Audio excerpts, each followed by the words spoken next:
miss this. I bet. We could I miss bet. this. Look at the size. Now we have number 2 over here. Congratulations. The private sector. Private sector, yeah. I've got 4. Wow. It doesn't last at this age very long. Wow. Enjoy it. That's neat.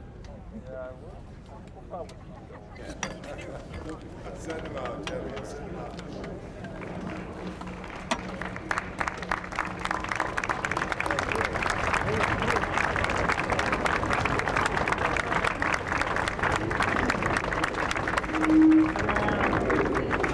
Good morning. Please be seated. Just think of me as another injured basketball player. Congressman Rush, Congressman Jackson, Mr. Cedric Dempsey, the Executive Director of the NCAA, Richard Lapchick, who's with the Center for Sport and Society, to the young athletes who are here with us today, who have been recognized for their academic achievements and their personal heroism, as well as their achievements in athletics. We're all delighted to be here with our Secretary of Commerce, Bill Daley, and half the city of Chicago has come. With everybody from Chicago, please raise your hand, be recognized, stand up. That's good. As all of you know, the First Lady is from Chicago, and it's sort of become my adopted big city. And around here, we like it when the Bulls are doing well, which means that no matter what's in the newspaper in Washington every day, I can nearly always find some reason to be happy. And believe me, some days we need it more than others.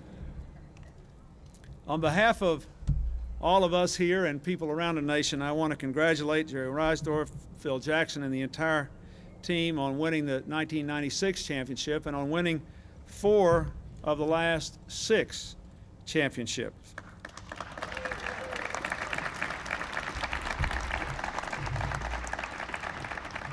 The 96 championship was the first one captured at the United Center, and I had that in mind when we picked it for the site of the Democratic National Convention last summer. We wanted the home court advantage. I think we got it. Last year, the Bulls had a record of 72-10, and I checked this morning. I think it's 63-9 now. I'd say that's pretty good. The individual Bulls stars are well known to America, all of them. But I'd like to point out that this is a team that plays great defense as well as great offense, and a team with a great sense of teamwork. A team that plays together and works together and tries to win together. It seems to me that that's something that we'd all do well to remember. That's one of the things I like about the city of Chicago. Whenever I go there, I think that it's a city that tends to work because it works together. It's coherent teams of people and neighborhoods in all walks of life. So let me say again, the Chicago Bulls have given America a lot of thrills. They've given Chicago a lot of pride. They've produced perhaps the greatest basketball dynasty ever, and perhaps the greatest basketball individual feats ever. But more than anything else, they've given us the sense that when people do things together, a lot more is possible.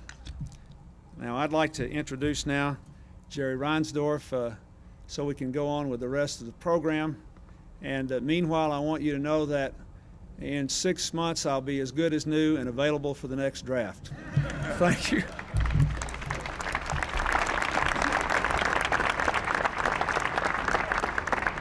Thank you, Mr. President. Thank you for inviting us to your home. As you alluded to, you were invited to our home last summer, and you brought your team, and then a couple months later you won the championship.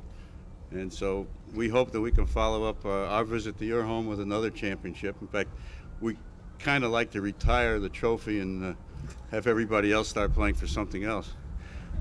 I have a couple of tokens for you. I'm sure the last thing in the world you need is another watch, but we have one commemorating our 4 championships with the Bulls logo and the 4 trophies.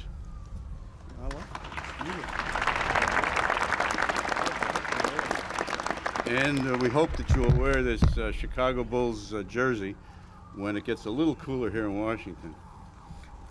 Think I'll be safe in this in Washington? I think you will be safe because I think Chicago Bulls are everybody's team. So, and at this point, I'd like to bring up a couple of other fellows that are somewhat familiar. Our coach, the best coach in the NBA, Phil Jackson, and our two co-captains.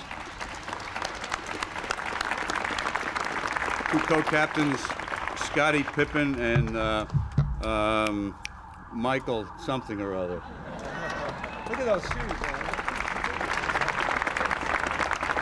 Mr. President, we brought a jersey along, seeing you had a great repeat. It happened in Chicago at the convention. We thought we'd bring you a jersey from the Chicago Bulls. Actually, it's Randy Brown's number, so wear it well. Do I have your permission? Thank you. Thank you so much. Thank you. You guys aren't going to speak? No. You got to say something. Come here, Scotty, say something.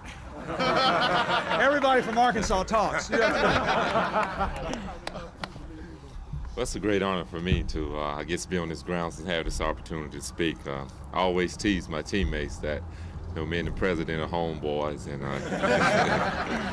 I asked them to conduct themselves in a great manner anytime they see the president or the first lady. So it's a great honor, Mr. President, for us to be able to bring the championship, and congratulations to you on your next 4 years in office.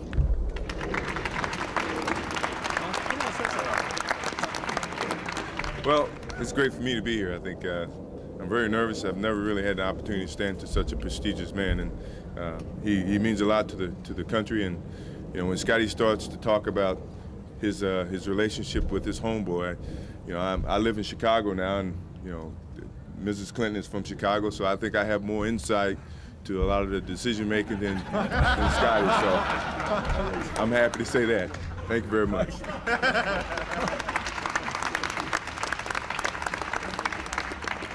I want to thank again all the people from Chicago for coming.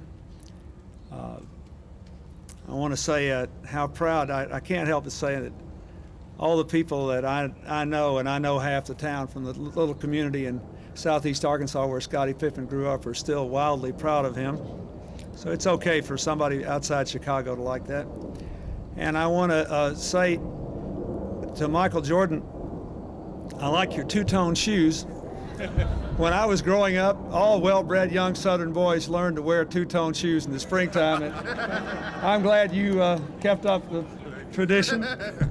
And finally, I'd like to thank the Bulls for being so good to Hillary when she visited them at the United Center recently. And that night, she got Dennis Rodman's jersey. It is now freshly washed and hanging in the White House in a place of honor. Thank you very much.